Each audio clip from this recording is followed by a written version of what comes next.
Selamat datang di pendalaman kita kali ini ya. Sumber Anda hari ini, sebuah laporan analitis. Menarik nih. Iya, ini menafsirkan kisah keruntuhan kerajaan Pajajaran abad ke-16, tapi lewat narasi spesifik. Betul. Narasi Pajajaran Kaliyuga Bunga Pralaya. Jadi ini bukan sekedar catatan sejarah. Biasa, gitu kan? Jauh lebih dalam. Ini semacam interpretasi. Oke. Misi kita bersama apa nih? Ya, membedah gimana narasi ini merangkai fakta sejarah jatuhnya Pajajaran Dengan kosmologi Hindu Kaliyuga itu. dan juga metafora puitis bunga pralaya. Tujuannya ya buat cerita keruntuhan akibat merosotnya moral pemimpin, tapi ada harapan juga katanya. Sedikit harapan. Iya, rapuh tapi ada. Sip. Oke, mari kita mulai gali lebih dalam. Kita awali dari kontrasnya dulu kali ya. Era keemasan Pajajaran di bawah Sri Baduga Maharaja Prabu Siliwangi. Yang damai, makmur, banyak pembangunan itu kan? Iya, dibandingkan sama akhir tragis kerajaan ini. Nah, fokus utama interpretasi di sumber Anda ini kan ketiga raja terakhir ya. Betul. Mereka itu digambarkan sebagai perwujudan angkara murka. Ini yang katanya jadi biang keladi kehancuran. Nah, di sini nih yang menarik banget. Ada Prabu Ratu Dewata 1535 sampai 1543. Di narasi ini digambarkan tiran haus darah. Walaupun ada sumber lain bilang dia alim, tapi mungkin kurang cakap memimpin aja. Beda ya interpretasinya. Lalu Prabu Sakti Sang Mangabatan 1543 sampai 51. Ini gimana? Nah, ini disebut korup. Terus melakukan pernikahan terlarang sama ibu tirinya. Wah, tindakannya keji pokoknya. Wah, oke terakhir Prabu Nilakendra 1551 sampai 1567. Dia memimpin kerajaan yang membusuk gitu istilahnya. Sibuk pesta pora. Ada kutipannya kan? Oh ya, yang Cai Tiningkalan Nidra Wisaya Ning Baksa Kilang itu ya. Air dialihkan dari sawah buat foya-foya. Kurang lebih begitu artinya. Fokus ke kesenangan makan minum, sementara rakyatnya kelaparan. Disebut juga Wong Humadarpa Mamangan, orang ladang sampai tekad makan apa aja. Tragis. Dan akhirnya, dia melarikan diri waktu Kesultanan Banten menyerang. Jadi, poin krusial dari cara pandang ini, itu penekanannya pada kebusukan internal. Kegagalan moral, kelalaian, tirani raja-raja itu ya. Iya, itu yang bikin Pajajaran jadi rapuh dari dalam. Serangan eksternal dari Banten dan Cirebon memang ada. Itu fakta sejarah. Tapi menurut tafsiran ini, mereka bisa berhasil. Karena fondasi kerajaannya udah keropos. Sumber utamanya, Carita Parahyangan, Keropak 406 itu, memang mencatat kegagalan raja-raja terakhir ini.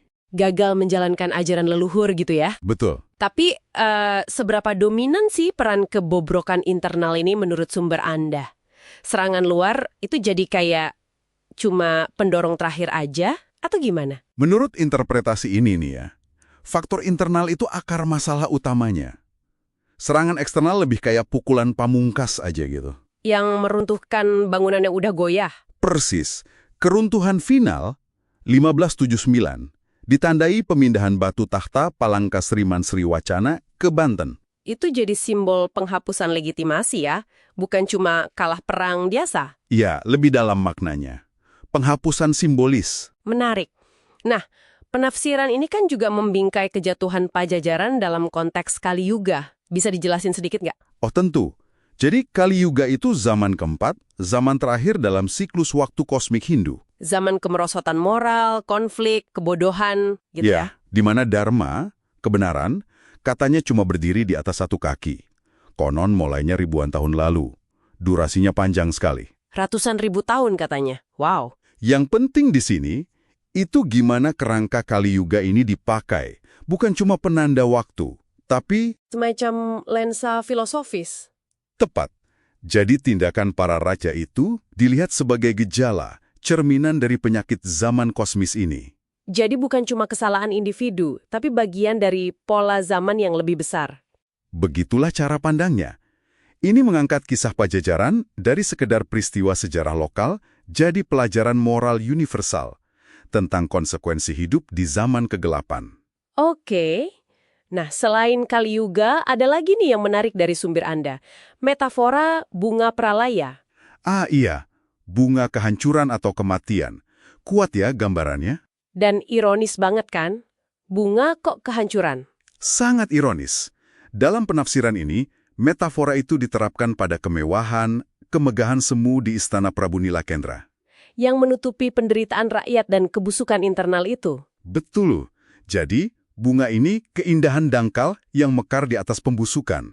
Dan ujungnya membawa pralaya, kehancuran total. Jadi, interpretasi ini nggak cuma nyalahin takdir Kaliyuga ya, tapi lebih nunjuk kepilihan manusianya. Kritik yang tajam ini. Benar sekali.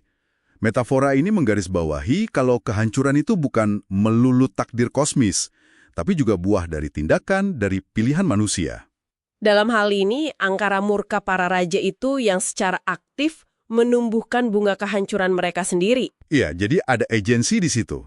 Ada kritik pedas ke kepemimpinan yang salah prioritas. Lantas apa nih intisari yang bisa Anda petik dari semua ini?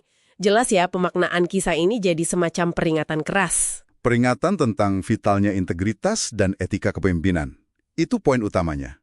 Keruntuhan Pajajaran dalam lensa ini ya akibat langsung dari bobroknya moralitas di pucuk kekuasaan. Tapi, menariknya, sumber Anda nggak berhenti di situ. Ada secercah harapan juga. Oh iya? Gimana tuh? Sejalan dengan cerita para Hyangan juga sih. Interpretasi ini menyoroti ketahanan nilai-nilai luhur Sunda. Ada istilahnya Sang Hyang Siksa Kandang Karesian. Nilai-nilai luhur yang tetap hidup. Iya, tetap dijaga oleh figur kayak Nyai Larasati atau bahkan rakyat biasa, meski situasinya gelap banget. Wah, ini jadi kayak paradoks Kaliyuga itu sendiri dong ya. Zaman tergelap tapi ada potensi pencerahan atau ketahanan spiritual juga. Persis. Itu menunjukkan bahwa bahkan di tengah kehancuran akibat pemimpin yang buruk, esensi nilai luhur masyarakat itu bisa bertahan. Melalui individu-individu yang setia memegangnya. Benar. Nah, kita sudah bedah nih gimana interpretasi Pajajaran Kaliyuga Bunga Pralaya ini merangkai sejarah, kosmologi, sama metafora. Untuk menganalisis jatuhnya kerajaan dengan fokus kuat ke gagalnya moral internal sebagai biang keladi. Yang diperkuat oleh konteks zaman Kaliyuga itu. Pesan utamanya sih rasanya tak lekang oleh waktu ya. Kepemimpinan beretika itu fundamental. Betul. Mengabaikannya bisa benar-benar menumbuhkan bunga pralaya dari dalam. Kehancuran yang diawali oleh keindahan palsu. Ngeri juga ya. Memang.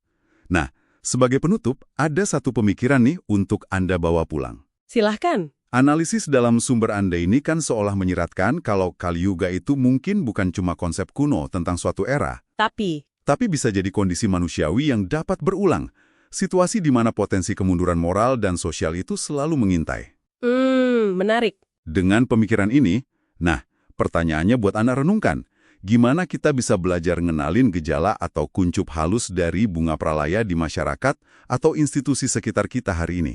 Bahkan ketika di permukaan kelihatannya baik-baik saja, makmur, atau stabil. Iya, justru itu tantangannya.